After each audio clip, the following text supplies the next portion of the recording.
Oke, kita masuk ke materinya Smart Device and Interaction ya. Jadi artinya perangkat-perangkat yang pintar dan cara interaksinya. Jadi ini bahasan untuk hari ini. Nggak semua saya bahas. Ya kalau bahas panjang banget. Ya, dimana taruh sini dulu ya. Tarik nih mana sini aja. Dimana Smart Device itu yang pasti yang namanya perangkat pintar itu menggunakan mobile. Jadi semua aplikasi yang konsepnya pasif itu pasti menggunakan yang namanya mobile. Jadi bisa diakses di mana saja dan kapan saja. Ya tidak ada batasan ruang dan waktu gitu ya. Ini kan intinya gambar pasif itu jadi semuanya transparan. Kemudian dari benda fisiknya sampai pelayanannya itu tidak terbatas dan bisa diakses semuanya. Dan itu pasti membutuhkan perangkat atau yang namanya jaringan untuk pengaksesnya. Makanya di sini ada beberapa layanan, kemudian jaringannya sama yang namanya sistem operasinya itu definisikan. Nah, di sini ada gambaran. Saya ngambil buku dari Smart Device Interaction bukunya Obitius Smart Device Smart Physical sama Smart Interaction ya. Jadi nanti saya share bukunya. Saya kalau ingetin nanti kalau lupa ya nanti saya kirim ke grup WA bukunya biar Anda belajar. Jangan sampai tidur aja kalau baca bukunya. Ya, karena bahasa Inggris semua bukunya. Yang mungkin kalau udah berjago lah bahasa Inggris harus 7 ya. Ya, oke, kita lanjut. Di sini perangkatnya pasti mobile device ya. Jadi kalau kayak misalkan kemudian untuk layanannya itu kita di sini definisikan suaranya bisa mic-nya dimatiin dulu nggak itu? Biar nggak, ini saya pakai headset nih, jadi telinganya kesakit. Ya, di sini ada smart services ya. Kemudian cabangnya itu IICI with device, artinya interactive human computer interaction dengan dengan device-nya. Jadi artinya ini adalah gimana komunikasi antara manusia dan komputer. Ya, interaksi kan interaksinya manusia yang menggunakannya, komputernya ya alatnya yang diaksesnya. Kemudian di sini ada arsitektur, kemudian ada service operation life cycle itu definisi layanan. Jadi Anda definisikan, misalkan contoh Anda layanan portal kan, layanan-layanan tersedia apa aja ya, misalkan kalau cepat KRS, input data dosen, misalkan input KRS, sisi keuangan bisa menghitung gaji misalkan ya. Nah itu layanan. Kemudian sekilas ya, kemudian operasi sistem nanti yang ini yang untuk operasinya ada BIOS gitu ya. Ada yang nggak tahu BIOS gitu pengertiannya apa. Basis input output sistem ya. Siapa lagi nih? Ya, untuk sistem arsitektur di sini dibagi dengan abstraksi ya. Jadi memecah-mecah arsitekturnya berdasarkan dari keperluannya. Ya, misalkan abrasi data gitu ya. Gimana cara memandang data gitu ya. Kalau misalkan di jaringan gimana sih jaringan itu bisa dipecah-pecah gitu ya. Kemudian virtualisasi, kemudian VPOINT nanti ada selanjutnya. Kemudian ada partitioning dan distribusi, jadi cara mempartisi dan mendistribusikannya ini menggunakan biojaringan ya. Dari kalian server, proxy, ada peer-to-peer, P2V, ada computer grid ya, ada SOC itu service oriented computer, ada processing data dan multiplayer itu nanti kita bahas belakangannya. Kemudian untuk service layanan itu ada discovery, nah itu ada penemuan network, layanan gimana, sumber sama perangkat. Untuk interaction di sini sampai ada tipe yang namanya tipe data. Ini kan untuk termasuk mencatat nanti hasil datanya, kemudian di share layanannya, kemudian dibalik ke semua dikirim ke publik yang bisa mengakses layanannya.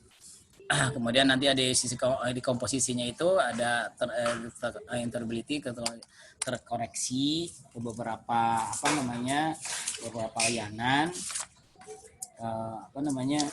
kemudian di situ ada orchestration ya, itu konfigurasi otomatis, manajemen koordinasi sistem, kemudian dia bisa menskalakan yang layanan menggunakan riset, kemudian diakses di seluruh perangkat di dunia ya.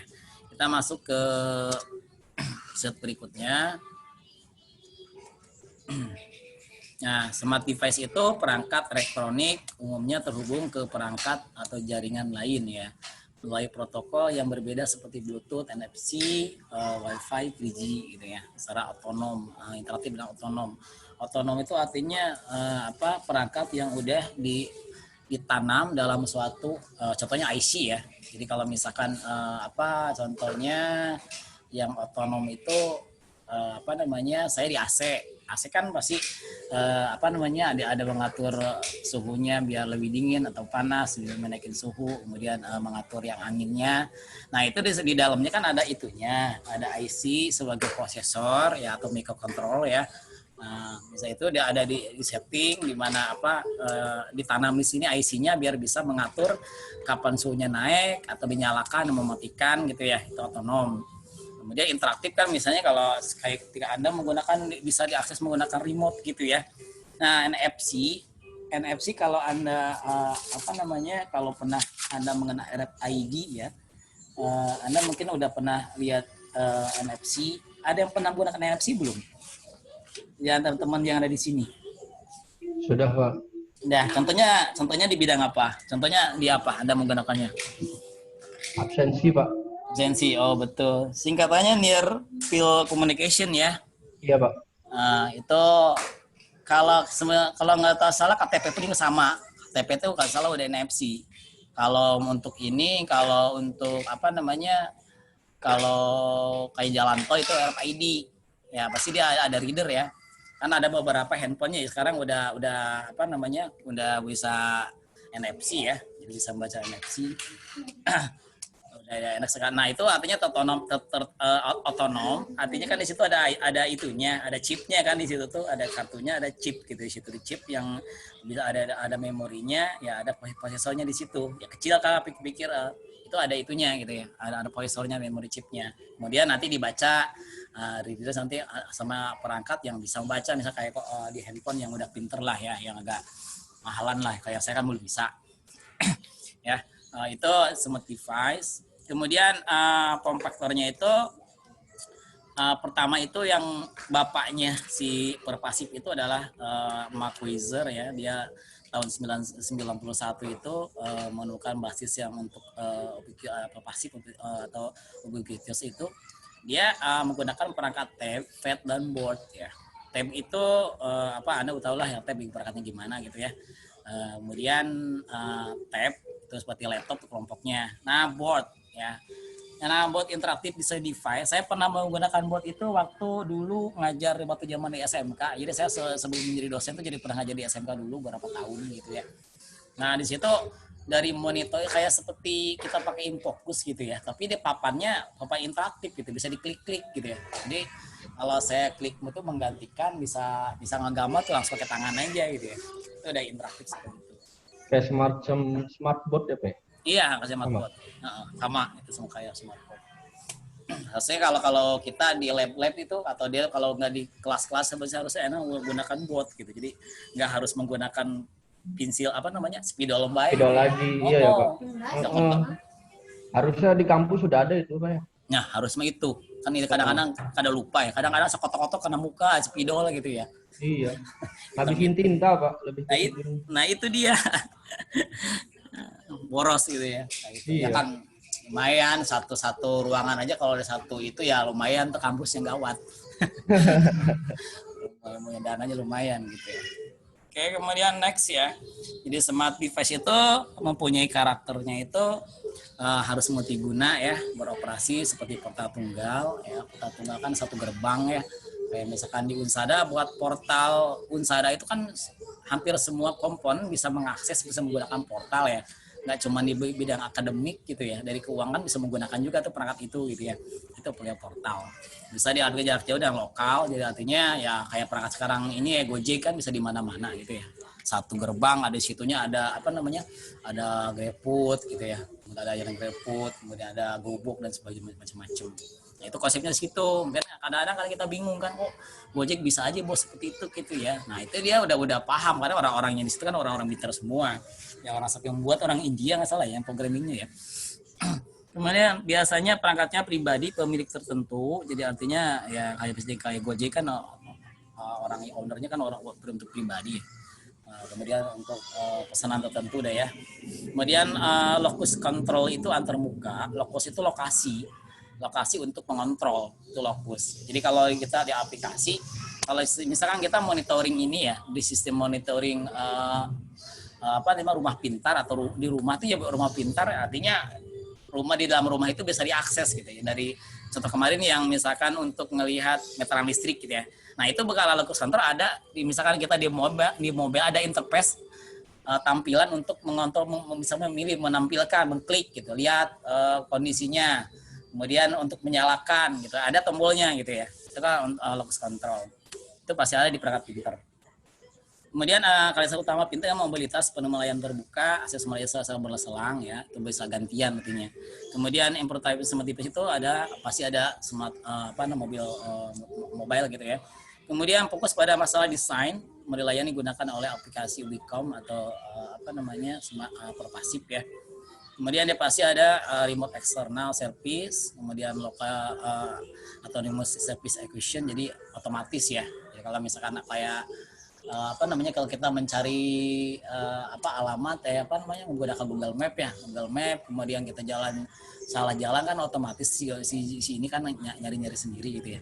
Kemudian pasti plug and play otomatis gitu ya. Nah ini gambaran untuk yang smart device. Nah ini seperti ini dunia ini bisa diakses semua fisiknya gitu. Jadi artinya dari PC, laptop gitu ya, tablet, kemudian handphone.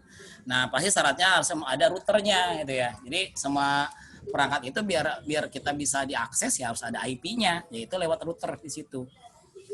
Secara otomatis. Jadi nanti kalau Anda buat alat, nanti kan tugasnya ada tuh dari saya untuk kelompok ya. Biasanya saya tugas kelompoknya itu buat pure UAS juga. Jadi UAS biasanya ngambil berapa persen. UASnya bisa saya ganti sama tugas kelompok. Nah, UASnya itu biasanya yang untuk tertulisnya bisa ganti 10%. Nah, sebut perangkat biasanya. Ya cuman kalau tahun kemarin saya nggak pakai hanya sampai interface gitu, nggak sampai buat aplikasi ininya perangkatnya karena memikirkan pembiayaannya lumayan agak mahal, apalagi sekarang zaman pandemi ya, zaman pengiritan macam-macam orang-orang gitu ya, masuk saya. Ya gitu. Jadi artinya semuanya harus bisa ada IP-nya. Jadi kalau Anda misalnya mengakses yang jembatan ya harus ada IP-nya. Ya itu pakai apa ya tergantung yang diaksesnya. Misalkan kalau suhunya pakai sensor suhu gitu ya. Nanti harus ada akses ya. Itu diatur pakai mikronya ya, misalkan Arduino atau smart Raspberry dan sebagainya. Ini smart device ya. Ini udah tadi lah ya masih bahas ya. Ini untuk yang masa depan tabletnya akan seperti ini ya. Entah mobile PC, display terminal, semakin sana kan semakin canggih. Karena orang IT itu udah di zaman lama itu udah ini gitu, udah memprediksi akan seperti ini. Mungkin pemikiran mereka itu yang sebelumnya itu, yang sekarang itu udah dari 10 tahun, 20 tahun kemarin gitu. Sebelumnya udah berpikir handphone hal seperti ini gitu. Kalau kita kan baru-baru kenal IT atau jarang ikut perkembangan ya, tahu-tahu udah begini aja. Kalau orang IT itu udah sebelum, makanya kalau dia pakai logika kalau di pemrograman kan jika gitu ya. Seperti itu sih. Kemudian smart device versus services ya. Perangkat dapat mengakses atau menawarkan suatu banyak layanan dari pihak lain. Jadi artinya perangkatnya itu tipenya bisa disediakan layanan juga gitu. Ya contohnya kita di layanan untuk yang ketika Anda misalkan mengakses yang namanya sistem monitoring kan harus ada tawarin layanannya apa aja gitu. Misalkan otomatis ketika misalkan di tanaman bawang gitu ya, ada suhu untuk suhu tanah gitu ya. Nah, di situ kan ada perangkat yang aktuator untuk menyiram ini misalnya ya, menyiram tanaman gitu ya. Jadi layanannya kalau misalkan suhu udah tingkat panas gimana kan awalnya misalnya ada indikator menerang ini panas udah naik sekian derajat gitu ya, sesuai yang didefinisikan. melebihin panas dia akan otomatis gitu akan layanannya itu akan si tempat penyiraman itu akan nyiram sendiri gitu. Ya, contohnya seperti itu ya sih untuk yang ditawarkan layanan. Nah, ini contoh di smart device card ya. Nah, yang tadi misalkan contoh NFC, nah di dalamnya itu yang chipnya itu yang penting gitu ya. Makanya kalau mungkin ada teman-teman yang bisa menggunakan, mungkin udah cimpun di bidang itu gitu ya. Kalau saya kan kadang saya juga yang ngerti kadang-kadang main sapu-sapuan aja gitu ya. Itu juga nggak ngeh gitu ya, yang kuning ini nih PCC reset clock dan ground PVP, kemudian input outputnya itu kita gesek-gesek aja kan nggak bisa baca gitu ya. Jadi artinya kartu ini ya yang penting ya chip ininya gitu. Nah itu RFID sama NFC ya udah ada ininya di sininya itu. Jadi, karena termasuk otonom ya namanya nih. Kemudian distribusi sistem behavioral point ya, ada di sudut-sudut sistem distribusi. Nah setelah ini kan setelah Anda mengenal perangkatnya, nah sini di sisi yang namanya distribusinya, gimana cara kita mendistribusikan biar bisa terakses gitu ya. Jadi ketika ada benda fisik, kemudian kita buat suatu aplikasi kan harus ada yang namanya didistribusikan melalui jaringan kan. Nah, di sini di modekannya itu ada beberapa ini, dari sisi individual user view, artinya di sisi kita seorang user gimana, sisi perusahaan yang pemilik pemilik aplikasinya misalkan, kemudian di sisi informasi layanan di komputasinya gimana, platformnya, kemudian dari sisi networknya gimana, elemen dan titik gitu ya. Nah, di sisi poinnya, pertama yang Anda perhatikan ya, nanti saya akan tanya sini. Jadi kalau sisi user itu yang penting itu kan bisa melihat sisi informasi dan kinerja, gitu, tugas. Artinya kalau saya nih seorang user, saya misal ke Gojek kan saya nyari informasi dan ininya. Kerja saya mau apa gitu. Saya misalnya melihat informasi tentang makanan misalkan ya. Nah, ketika kinerja kan ketika kita mengklik ya, mesen barang gitu, gimana cepet nggak sih atau langsung nggak kalau saya mesen barang ini langsung nyampe nggak sih gitu ya. Nah itu sisi yang namanya user. Kalau sisinya network kan yang namanya gimana distribusinya kan, komputer ada pasti di sini ada kinerja dan informasi gitu. Biasanya.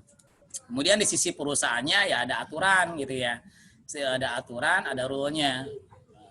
Aturannya gimana, aturan informasinya seperti apa ya. Misalkan kita kan misalkan informasinya ada diskon atau apa kan orang sisi enterprise ya yang menentukan aturannya harus gimana. Kalau misalkan dapat diskon ini harus berapa kali belinya misalnya. Nah, kemudian role-nya informasi, kemudian untuk pelayanan kan ada sisi informasi dan proses. Nah, kemudian di sini sisi performnya ada tiga, ada di soft management, sisi proses sama user interface. Nah, kita itu posisinya user itu ada di sini ya. User ketika mengambil, nah di sini di manajemen sumber daya itu ada informasi yang kemudian ada sensor, ada kontrol misalnya. Ini kalau ada sensor ya, kalau misalkan sisi kayak kalau nggak ada ya sensornya nggak ada. Nah kalau sisi monitoring kan, kalau Gojek juga ada kan ya. Kalau ke sini kalau misalkan dia menggunakan perangkat, misalnya kayak GPS kan termasuk sensor ya. Ya, mengontrol, kemudian sisi proses gimana cara memproses ketika user meminta ke sini, dia kan akan lanjut ke ini dia, kan langsung masuk ke yang namanya ke manajemen kan. Suara kenceng banget nih. Tadi dulu. Saya matiin dulu. Ini ada suaranya nggak ya? Ada suaranya lagi. Kita dulu untuk WA dulu nih, berisik.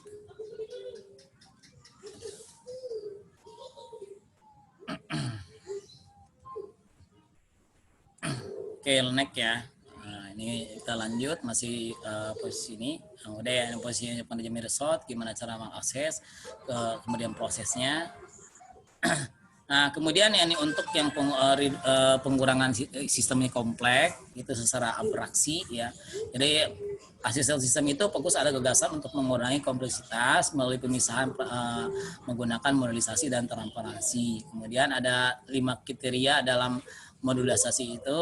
Pertama ada penguraian, kompleksitas, dapat dimengerti, konektivitas dan perlindungan. Kemudian untuk abstraksi mendefinisikan hal-hal yang penting dalam suatu sistem ya. Abstraksi itu menyederhanakan tampilan atau akses fungsional ya. Contohnya seperti ini. Nah, contohnya ketika Anda abstraksi dalam ketika mengakses data. Contohnya kita di sisi misalkan ada di tempat penyimpanan gitu ya. Kemudian data diambil di melalui File Manager, diakses, kemudian masuk ke Database Management System. Nah, kemudian browser akan mengakses dari sini. Di sisi akses sisi user.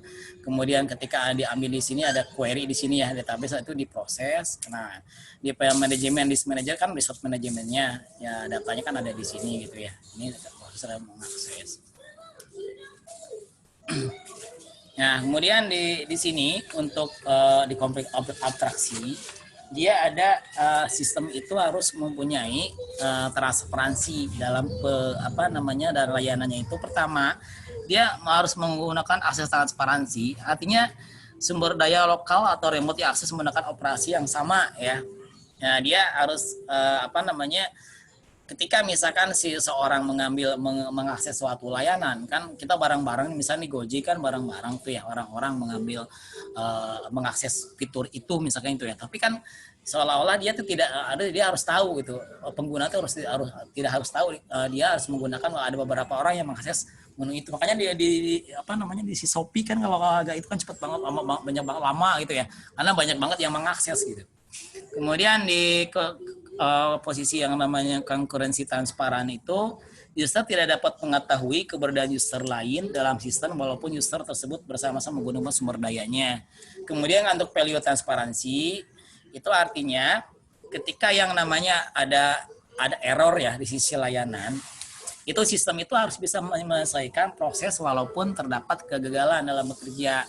Nah, kan si user kan harus tahu itu gimana yang error. Yang penting ya dia ketika yang menggunakan suatu layanan di aplikasi ya harus bisa bisa execute gitu ya. Kemudian ada migrasi transparansi. Ketika ada migrasi, ada perpindahan ya, misalkan ada di portal Unsada ada perpindahan server misalkan ya, tapi itu tidak mempengaruhi yang namanya kinerja sistem ya. User kalau misalkan lagi ngakses ya jangan sampai portalnya nggak bisa diakses gitu ya. Itu migrasi, jadi tidak tahu yang namanya user kan nggak tahu yang sistem diapain. Yang penting dia bisa mengakses gitu ya. Makanya kadang-kadang kalau di bank kadang-kadang suka ini, sorry lagi offline ya, mungkin itu posisinya lagi migrasi sepertinya. Kemudian skala transparansi ya, itu yang namanya layanan yang besar kan harus diskalakan ya, dibagi-bagi. Kemudian di sisi partitioning itu ada sumber, kemudian ada manajemen resort, ada bisnis logic atau cara memproses, kemudian mempresentasikan di sisi user ya. Contohnya ketika Anda mengkopikan data aplikasi gitu ya, kemudian Anda mendownload ke dalam perangkat, kemudian Anda dilakukan online. Jadi seperti misalkan nih si user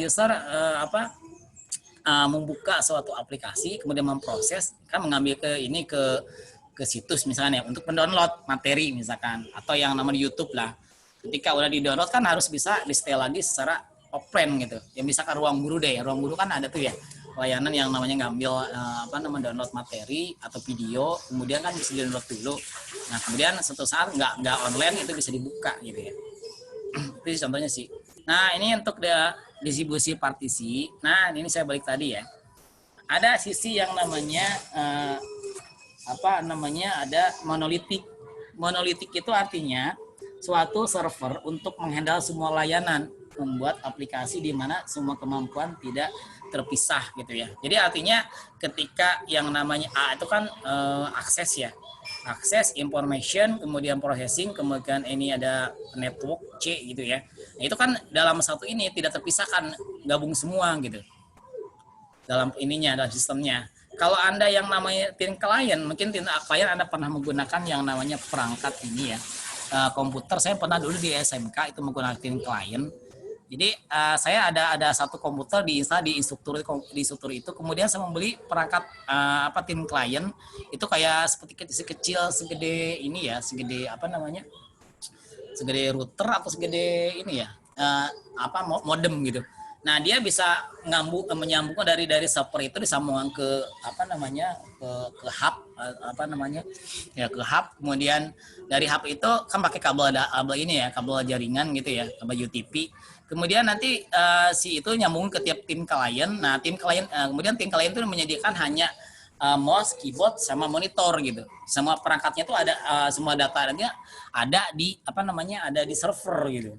Ya, makanya di sini di tim klien itu ada akses sama jaringan, informasi sama proses itu semuanya ada di sisi server. Ya untuk yang ininya, untuk yang tinggal. Kalau ini kebalikan nih, kalau yang namanya si apa maksudnya si pet klien ya. Pet klien itu di server itu hanya menyimpan suatu database-nya aja. Nah, untuk prosesnya segala macam dilakukan di posisi komputer klien gitu. Nah, kalau monolitik ini gabung ya. Itu untuk partitioning distribusi di proses klien server ya. Kemudian untuk ya itu klien server ya, mungkin Anda udah pernah belajar jaringan apa bisa tahu ya perbedaan antara klien server sama peer to peer ya. Ada klien server itu posisi ada satu sebagai klien satu server dan beberapa ada klien gitu ya. Kemudian ada di sini konfigurasinya ada network, remote, tipe application sama maintenance ya. Kemudian untuk partitioning data di sini yang tadi saya udah ada informasi, processing, access, and distribution ya. Di mana ada yang namanya monitor dan transaksi, kemudian ada data warehouse. Oke, ada yang tahu data warehouse nggak? Udah pernah belajar nggak data warehouse? Mungkin udah ada mata kuliahnya kan udah semester 6 dulu ya kan salah. Jadi Unsada tuh udah semester 6 misalnya ada mata kuliah data warehouse and data mining gitu, kan salah. Semester ini, Pak. Baru sekarang masuk. Oh. Iya, Pak. Pantesan Marisa nanya kelas pagi pada bingung.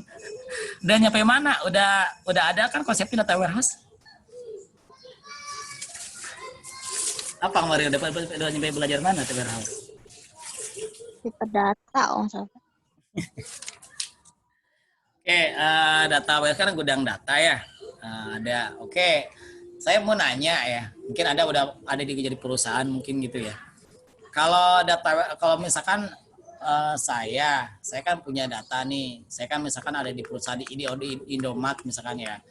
Di Indomaret itu saya punya yang namanya beberapa cabang, mungkin ribuan atau ratusan ribu kali ya cabang di seluruh Indonesia. Jadi Tambun aja daerah saya tiap perumahan ada yang 2, ada yang 1 kan banyak banget gitu ya. Indomaret atau Alfa bersaingan gitu ya. Strategi dia dalam jualan. Nah, saya tanya, kan beberapa cabang kadang-kadang kan mendefinisikan tipe data yang beda gitu ya.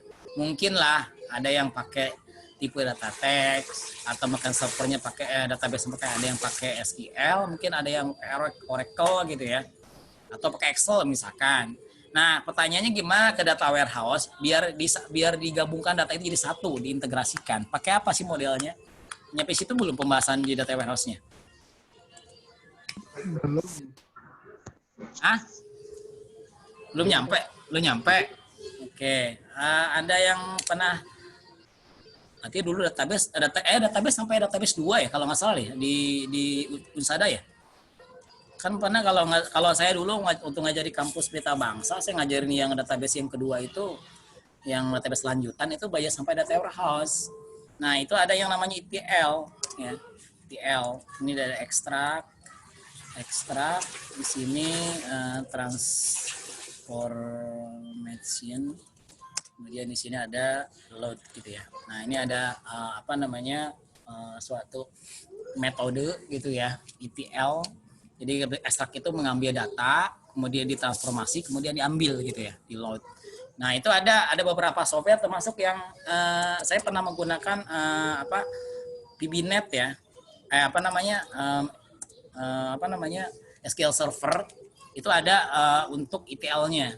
Ada beberapa. Kemudian ini juga bisa di Oracle juga bisa menggabungkan di beberapa beberapa tipe data jadi satu gitu. Itu ETL namanya. Itu posisi ada di data warehouse ya. Nah, di sini kan dari database, transaksi, log, job sampai akses. Nah, itu mungkin lah nggak perlu dibahas ya. Udah.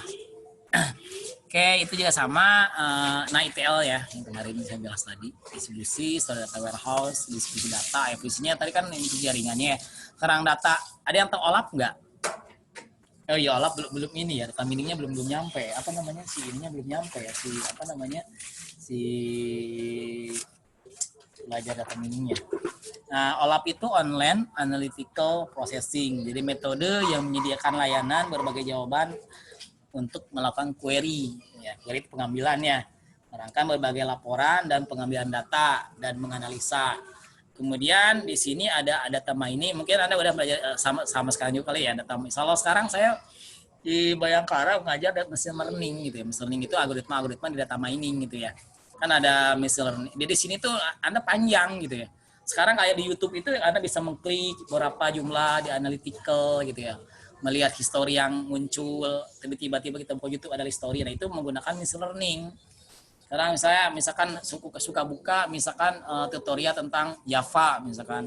Ketika Anda buka-buka lagi video yang lain, video baru besok lagi atau setelahnya, kan muncul-muncul video-video rekomendasi yang tentang Java gitu. Nah, itu si sistem yang si YouTube itu udah menggunakan algoritma machine learning gitu.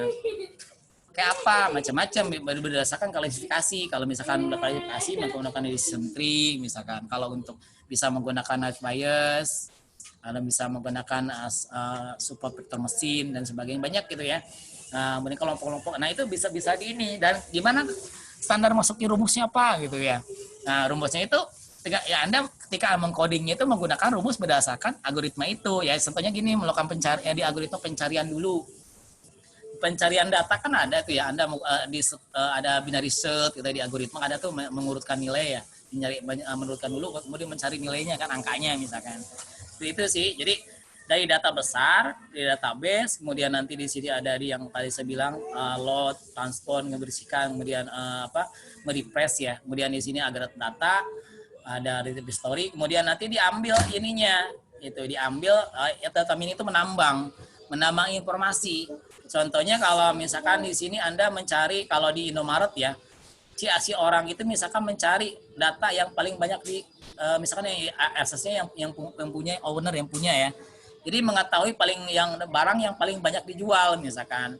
Nah, dia nanti di sini kita data mining menggunakan algoritma misal a priori misal di sini. Sebab akibat itu ya. Nah, itu sih untuk jadi sekilas untuk analisa data mining belajar sono ya, seru sebenarnya. Ya, kemudian proxy base ini ada yang chat nih. Siapa nih?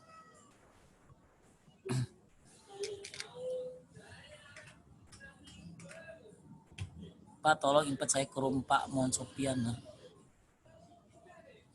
Apa nih? Aduh, udah mau aja nih. Oke, lanjut ya. Berapa menit lagi nih? Waduh, masih banyak lagi. Bisa semua ya. Udah mau maghrib nih. Oke, kemudian ada juga dia layanan berdasarkan proxy ya. Proxy kan kadang-kadang kita makanya kalau suka ke proxy biar dibiaskan kan. Makanya kalau misalkan saya menggunakan proxy kalau mau buka situs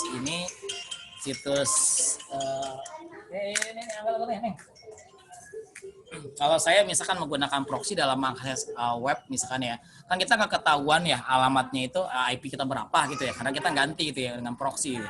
Nah, di sini juga sama, sistemnya bisa menggunakan proxy jadi bisa kadang tidak terdeteksi gitu ya. Kita user mengquery. Nah, kemudian ini middleware, ini udah saya bahas. Middleware itu ada perantara yang namanya hardware dan software atau dengan aplikasi ya. Jadi middleware memiliki peran ketika klien mengirim pesan ke permintaan menjalankan pesan agar dapat dimengerti oleh dia sebaliknya. Nah, dia perantara antara hardware dan software. Nah, di sini misalkan di jaringan, kalau ini situnya di sini ada middleware-nya nih. Ketika yang namanya klien akan mengakses result ke sini ke server ya. Nah, itu ada di sini middleware-nya. Nanti untuk middleware akan dibahas di beberapa pertemuan berikutnya. Ini kan ya baru mendefinisikan beberapanya. Kemudian service oriented computing itu lebih kalau Anda pernah baca di SOA, itu yang ini service oriented arsitektur ya. Nah, itu diferensikan ke SOC ya, atau layanan oriented computing. Nah, dia layanan untuk apa sih? Jadi untuk mengintegrasikan beberapa layanan yang berbeda. Yang tergantung berbeda ya. Karena kalau sekarang saya bilang ketika ada contohnya di di Gojek itu kan beda-beda kan layanannya, ada GoFood, ada GoRide, ada GoCard, bisa itu kan beberapa layanan itu beda kan. Nah itu soal di sini membedakan layanannya. Jadi di sini lengkap, di Perpasif itu Anda belajar jaringan, belajar programming gitu ya, mendistribusinya seperti apa gitu ya, kemudian mendefinisikan layanan seperti apa gitu ya, dan itu berdasarkan harus diakses sama handphone semua gitu ya.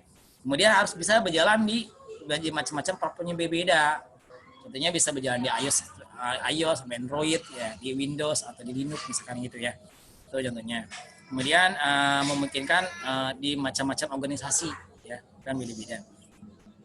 Kemudian untuk yang SOS standar itu ada Simple Objective Access Protocol Swap untuk transmisi data, kemudian WSDL itu untuk layanan terpadu, kemudian untuk yang UDI itu untuk platform ya. Kemudian nah ini mungkin Anda udah pernah belajar XML ya, XML itu belajar ininya ya, sintak-sintaknya itu udah belajar, mungkin ada praktikumnya nggak salah XML di Unsada itu. Nah ini kalau ini berbau web service ya, untuk apa sih? Jadi kalau ketika Anda misalkan segini ya, Anda mungkin pernah lihat buka situsnya apa namanya, apa yang situs buku yang terkenal di dunia tuh Amazon ya. Di Amazon kan kadang-kadang saya nyari buku, ada buku yang Gramedia gitu. Tanpa dia database-nya nggak ada, database-nya tuh ada di ini, ada di apa yang ngupload buku, database bukunya itu misalkan buku tentang belajar komputer ya. Bukunya itu ada database-nya ada di apa namanya? Ada di Gramedia. Tetapi yang namanya si Amazon dia bisa menampilkan di situs dia gitu, tanpa database-nya nggak ngambil database gitu. Jadi artinya dia menuliskan beberapa apa namanya sintak XML untuk memanggil yang buku-buku yang ada di apa namanya di Gramedia gitu. Nah itu untuk web service. Jadi contohnya jadi menggunakan fungsi XML. Ya, itu layer SOA ya. Ini udah aja nih. Oke ini skip ya. Kemudian ini adalah beberapa yang namanya layanan untuk SOC, ada manajemen layanan, service komposisi, ada innovation, ada layanan penemuan layanan. Nah ini ada enterprise service bus, itu infrastruktur untuk koneksi antar layanan ya. Contohnya seperti apa? Saya misalkan saya gambar ya. Kalau online malasnya begini nih.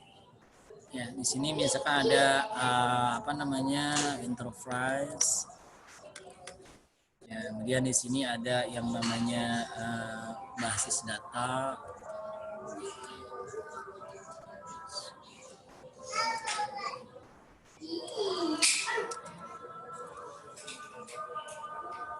Kemudian di sini sebelah sini itu ada yang namanya apa?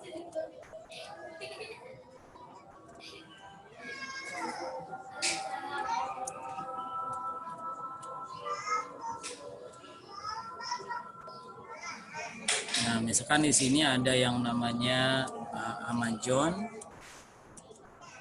Di sini misalkan ada eBay, atau eBay ya, sus lelang gitu. Dulu pernah ada tuh pemain yang dilelang gitu ya. Kemudian Yahoo dan sebagainya. Kemudian di sini ada sisi apa base data. Di sini ada yang namanya user ya, user mengakses. Nah, ya untuk USB itu kan infrastruktur ya, infrastruktur di sini USB-nya nih, infrastruktur untuk koneksi antar layanan. Jadi layanan yang ada, misalkan nih saya di sini ada yang namanya Angela ya, sekarang yang gampang misalkan Facebook deh ya. Apa namanya, ini base datanya misalkan Gramedia misalnya. Ini atau Facebook bisa lah. Nah, si Amazon, eBay, Yahoo itu bisa mengambil data-data yang di sini gitu ya, menampilkan di situs-situs dia tanpa yang namanya apa dia itu menyimpan database-nya gitu si dia. Nah itu yang ini menjadi apa untuk mengintegrasikan ya. Ini ada siapa nih? Ada chat nih. Ya berhenti dulu ya, nunggu ajan dulu bentar. Ya Pak. Ini ntar 5 menit lagi udahan. Kelamaan kuota habis nih.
Oke, kita lanjut ya.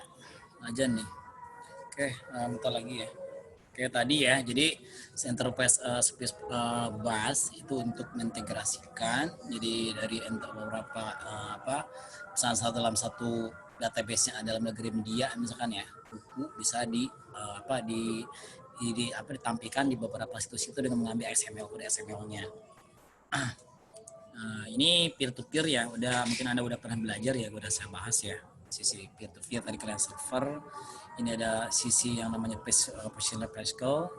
Nah, ini posisinya ketika yang namanya definisikan layanan itu pertama sisi pembuatan layanan creation, kemudian dalam koordinasi dan info itu sisi yang namanya akses dengan processing.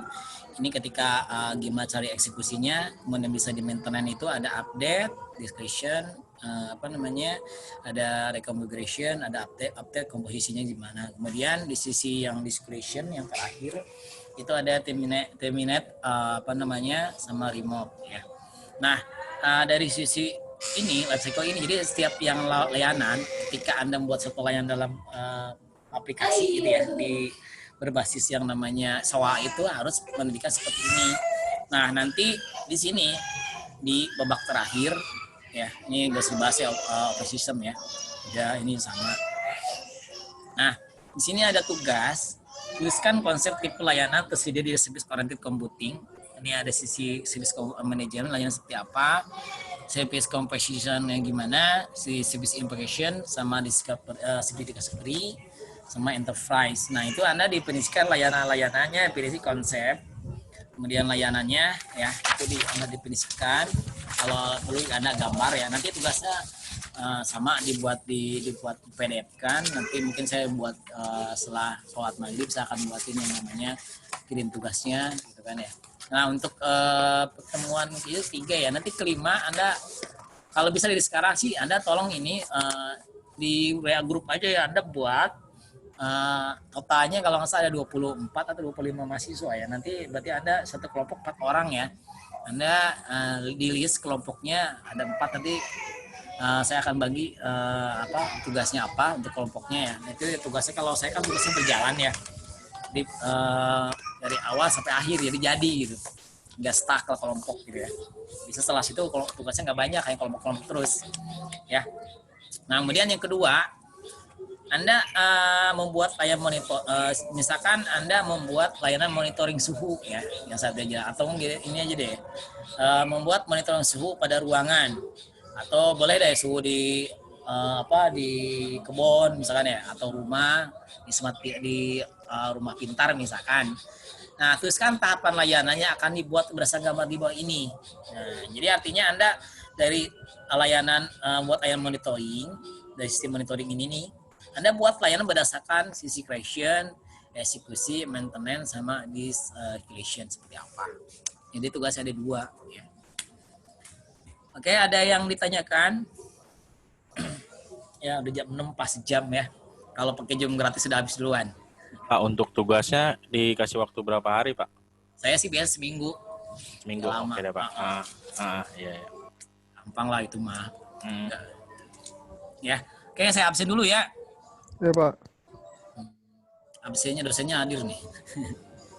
Nah, bisa saya liatin dah ininya, takutnya salah lagi ya. Mana?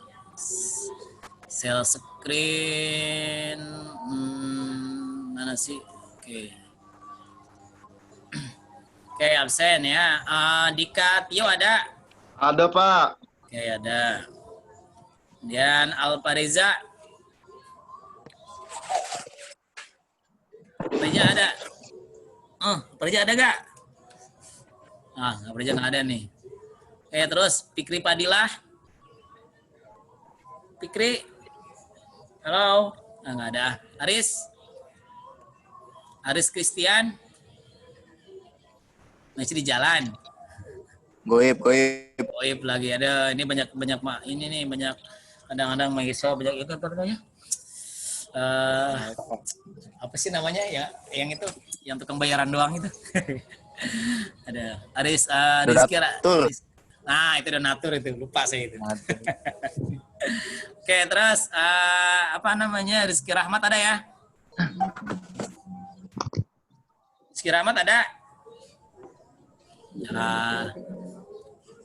Mana nih nggak ada juga. Aduh, Ahmad Jailani. Hadir Pak, hadir. Oh, hadir. Ahmad Zailani hadir Pak. Sip. Muhammad Wahidin. Hadir, Pak, hadir. Hadir. Depi. Hadir, Pak. Hadir. Muhammad Rifai. Hadir, Pak. Najelika. Ada. Hadir, Pak. Ada. Hadir. Mega. Hadir, Pak. Mega biasanya mau ke kelas Belum, pagi. belum. Kelas pagi ya? Ini juga kelas malam. Kelas banget sama kelas pagi biasanya ya? Terus Angga Pradina. Hadir Pak, hadir. Oke, terus Rizky Rejeki. Ada? Taya. Nah, Taya nih. Isna ini ada? Hadir, Pak, hadir. Oh, Isna Hadir. ini hadir. Saya kirain Isna ini yang kelas pagi gitu, karena sama semester juga. Wah, Isna ini lain, ini cowok, yang lain kan cewek itu yang sono mah yang siang. Ya, Pak, ini yang ganteng, Pak. Berarti yang gantengnya ya, yang siang yang cantiknya. Beda istilahnya, Pak. Dan ada Nur Hidayatnya beda. Ernanda Nama-nama ada? cakep. Ernanda ada? Nggak ada ya? Nah, Nanda. Ayat tuh, wah. Ada apa dia? Nggak, orangnya nggak ada. Ada, Pak. Hadir. Iya. Iya. Maha ini mengalir jangan. Hadir. Aris Sarwanto. Ada Aris Sarwanto? Nggak ada. Kursolat, Pak, kursolat. Oh, sholat kayaknya bener nih. Saya juga sholat nih. Muhammad Rafiki. Hadir Pak, hadir. Hadir. Erik Kuswanto. Erik. Mana sih Erik, bisa rajin? Zikir lagi Erik nih. Terus Yoga Saputra. Hadir Pak, hadir. Iya, terus Adimas. Hadir Pak, hadir. Ibnu Masud. Hadir Pak. Oh, Ibnu kamu mana aja ngilang mulu. Ija banget. Awas hilang-hilangin mulu ntar kayak kemarin ngilang lagi. Oke, terus Ferdian Alfiandi. Tadi izin ya saya tadi. Aris Pak hadir oh, itu. Aris itu salah. Aris ada. Ada Pak, ada. Kamu nggak masuk kelas B? Dia masuk Nggak, Pak. kelas B. Penuh. Penuh. Penuh. Nah, kelas itu kan Bela banyak. gana. Di SMP Ferdian ini izin tadi ya. Terus Muhammad Hadir Pak. Hadir Muhammad Pak, ada Pak. Oh, ada. Iya. Oke, Hadir Pak. saya ulang ya. Saya ulang nih. Takut apa Reja nggak ada ya? Becky Padilla, Aris Christian, Rizky Rahmat, nggak ada ya? Nggak ada. Rizky Jerjeki nggak ada. Erik Kuswanto nggak ada. Udah sih. Sampai situ nggak ada lagi yang belum ya? Oke. Saya Pak, belum Pak, saya Pak. Siapa? Icel. Oh, si Misal kamu gitu kemana? Wah, khusus Misal nih. Udah cukup ah. Ya udah mau maghrib nih. Misal rusuh nih. Oke, cukup ya. Makasih Pak. Hadir Pak. Oke, siap. Pak. Oke, siap ya sholat yuk. Yuk, kita kuliah hari ini. Wassalamualaikum warahmatullahi wabarakatuh. Waalaikumsalam. Waalaikumsalam warahmatullahi wabarakatuh. Udah sholat. Hidup Persija. Ah, Persib menang.